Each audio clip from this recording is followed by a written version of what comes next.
अस्सलाम वालेकुम guys, welcome back to my YouTube channel. आखिरकार दिल अवेज तमन्ना की बात मानकर उसे मिलने के लिए उसके घर चली जाती है, लेकिन तमन्ना दिल अवेज को वहां पर जाकर कौन सी ऐसी बात कहती है जिस पर दिल अवेज के मुकम्मल दिल में हमेशा के लिए अपने वालिद के लिए नफ़रत पैदा हो जाती है। आज की इस वीडियो में मुकम्मल डिटेल के साथ आप लोगों को समझाएंगे। जल्दी से हमारे चैनल को सब्सक्राइब कर दें और साथ में लगे बेल आइकन बटन को लाजमी प्रेस कर दें ताकि नई से नई आने वाली वीडियो की नोटिफिकेशन आप लोगों को आसानी के साथ मिल सके। फरिया जब भी दिल अवेज और सिकंदर की तस्वीर को अपनी हवेली में देखती है तो उससे कंट्रोल नहीं होता और वो अपनी माँ को अजीब तरह की बातें सुनाना शुरू कर देती है। जब वो सिकंदर और दिल अवेज की तस्वीरों को देख रही होती है तो उसकी माँ उसके पास आती है तो फरिया अपनी माँ को कहती है कि माँ जी, दिल अवेज को देखो, सिकंदर के साथ कितनी मिसफिट लग रही है, मुझे यहाँ पर होना चाहिए था, ये यहाँ पर आकर खड़ी हो गई है, मुझसे ये सब कुछ बर्दाश्त नहीं हो रहा।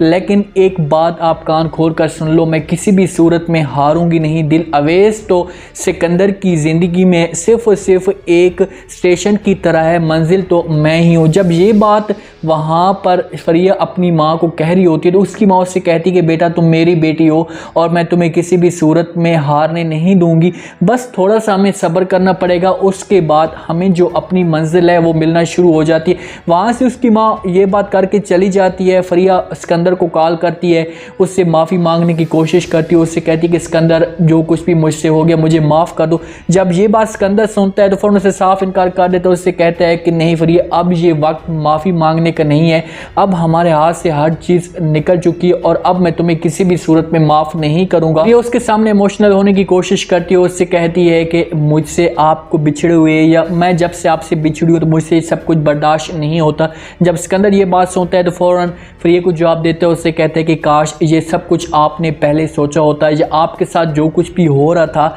उस वक्त आपको एहसास हो जाता तो हो सकता है कि आपको ये दिन ना देखने पड़ते। जब ये बात फरिया सुनती है तो सिकंदर को जवाब देती है, उससे कहती है कि काश का जो ये लफ्ज़ है कितना मुझे दर्द दे रहा है, या कितनी मुझे तकलीफ़ दे रहा है, ये आपको इस बात का एहसास नहीं है। लेकिन सिकंदर अब फरिया के साथ दिल मुकम्मल तौर पर जो इंटरेस्टिंग है वो नहीं रखता। फरिया कोशिश कर रही है कि चाहे जितना भी जोर लगाया जा सके मैं जल्द से जल्द दिल अवेज को सिकंदर से हटाकर अपनी जगह बना लूँ। जब जाती है दिल अवेज तमन्ना के घर, वहाँ पर उसको मिलने के लिए मैं किसी को भी नहीं बताती, छुप छाप के जाती है वहाँ पर तमन्ना को मिलने के लिए। जब तमन्ना उसे देखती है तो बहुत ज़्यादा खुश हो जाती है। वहाँ पर गीती को कहती है कि देखो दिल अवेज मिलने के लिए आई है। लाल दुपट्टा उसके पास पड़ा होता है, लाल दुपट्टा हो सकता है कि उसकी माँ का हो, तो उसके सर के ऊपर जब दिल अवेज अपने सर के ऊपर लाल दुपट्टे को ओढ़ती है तो तमन्ना की जो होती हैं आंखें खुली की खुली रह जाती हैं और गीती को कहती है कि देखो कि कितनी खूबसूरत लग रही है दिल अवेज, और ये तो मुझे बिल्कुल सितारा की तरह लग रही है। गीती की तरफ इशारा करती, गीती भी थोड़े से मस्के लगा देती है, उससे कहती कि हाँ ये मुझे भी आप ही सितारा लग रही है। तमन्ना दिल अवेज को कहती है कि मुझे तो ऐसा लगता है कि आज ज़मीन पे बादलों से चांद उतर कर मेरे सामने आ चुका है। ये बातें दिल अवेज सुनती जा रही होती है। अचानक एक बंदे की एंट्री होती है, वो थोड़े से दिल अवेज के ऊपर बातें करना शुरू कर देता है। ये हो सकता है कि ये जब नाचने वाले होती हैं तो वहाँ पर मर्द जो होते हैं इनको देखने के लिए आते हैं, तो ये भी हो सकता है। वो जब दिल अवेज को देखता है तो उसकी जो आंखों के अंदर और मुंह के अंदर पानी आना शुरू हो जाता है कि यार इतनी खूबसूरत लड़की। ये सब कुछ जो उसके अल्फाज होते हैं, जो शेर व शायरी करता है, दिल अवेज के ऊपर बातें करता है, तो वहाँ पर दिल अवेज को ये सब कुछ अच्छा नहीं लगता और वो तमन्ना के ऊपर बातें करती है। तमन्ना को सही तरह बातें सुनाती है, उससे कहती है कि आपकी वजह से या आपकी बेटी की वजह से आज मेरा बाप मुझे अपनी बेटी एक्सेप्ट करने पे राज़ी नहीं हो रहा, या उसने मुझसे हमेशा के लिए नफ़रत की है। जब ये बात तमन्ना सुनती है तो उससे भी बर्दाश्त नहीं होता, उसका हाथ पकड़ती है,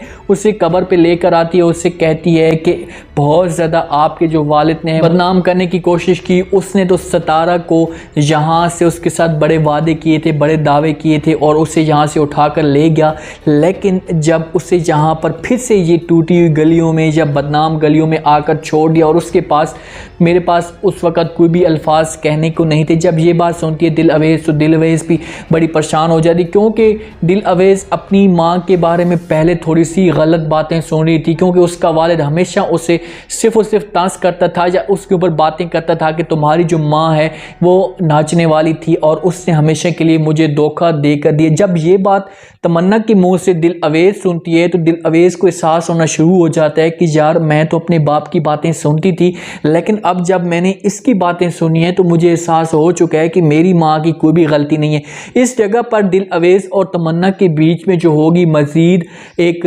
दोस्ती बढ़ना शुरू हो जाएगी, एक दूसरे को समझना शुरू हो जाएंगे, जहाँ पर दिल अवेज़ आएगी अपनी माँ की कब्र के ऊपर भी आएगी, उसको मिलने के लिए भी आएगी और दिल अवेज़ अपने वालिद के साथ नफरत करना शुरू कर देगी, क्योंकि दिल अवेज़ पहले जिस हिसाब से अपने वालिद के करीब होती जा रही थी या उसका वालिद उसके करीब हो चुका था, एक दूसरे को मुकम्मल तौर पर समझना शुरू हो चुके थे और शाप कुतुबुद्दीन को भी एहसास हो चुका था कि मेरी बेटी यही है। लेकिन जब तमन्ना की दिल अवेज़ बातें सुनती है तो फिर से उसके दिल के अंदर आग भड़क चुकी होती है कि मेरे ऊपर ये लोग बातें करते थे, लेकिन मेरी माँ के ऊपर बातें करते थे, लेकिन मेरी माँ का तो कोई भी कसूर नहीं। यहाँ से इन दोनों को, फरिया को और रुशनारा बेगम को एक पैंट मिल चुका होगा, ये एक जगह बात करने का एक बहाना मिल चुका होगा, या उनको एक मंजिल मिलना शुरू हो जाएगी कि अब हमने ऐसा काम करना है कि दिल अवेज़ को जल्द से जल्द हमेशा के लिए सिकंदर के दिल से निकालना है। तो उम्मीद है आज का ये रिव्यू, आज का ये प्रोमो आप लोगों को पसंद आया होगा। आपने कमेंट सेक्शन में लाजमी याद देना, चैनल को लाजमी सब्सक्राइब कर देना है। अपना खास ख्याल करें, दुआओं में याद रखें। मुझे दीजिए इजाज़त। अल्लाह।